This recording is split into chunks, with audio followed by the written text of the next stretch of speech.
اداکارہ حمیرہ اصغر کی موت شہری نے قتل کا شبہ ظاہر کرتے ہوئے مقدمے کے لیے عدالت سے رجوع کر لیا۔ اداکارہ حمیرہ اصغر کی پراسرار موت کا معاملہ نیا رخ اختیار کر گیا۔ شہری شاہ زیب سہیل نے ان کی موت کو قتل قرار دیتے ہوئے سٹی کورٹ میں مقدمے کی درخواست دائر کر دی۔ درخواست گزار کا موقف ہے کہ حمیرہ اصغر کی موت طبعی نہیں بلکہ انہیں مبینہ طور پر قتل کیا گیا ہے کی ویڈیو بھی شکوک پیدا کرتی ہے۔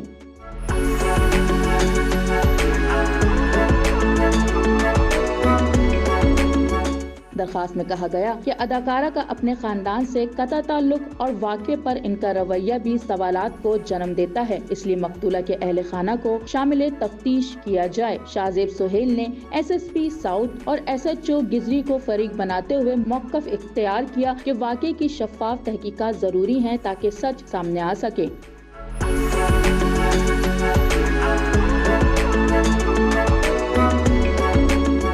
یاد رہے کہ چند روز قبل حمیرہ اصغر کی لاش ڈیفینس کے ایک فلیٹ سے ملی تھی، جب پولیس عدالتی حکم پر فلیٹ خالی کرانے پہنچی۔ ڈی آئی جی ساؤتھ کے مطابق لاش انتہائی خراب حالت میں ملی، فوری طور پر موت کی وجہ کا تعین ممکن نہ ہو سکا۔ پولیس کے مطابق پوسٹ مارٹم اور فورینسک رپورٹ کا انتظار ہے، جبکہ تحقیقات جاری ہیں۔ اداکارہ کی پراسرار موت نے سوشل میڈیا اور شوبز حلقوں میں بھی تشویش پیدا کر دی ہے اور اصل حقیقت جاننے کے لیے نگاہیں تفتیش پر مرکوز ہیں۔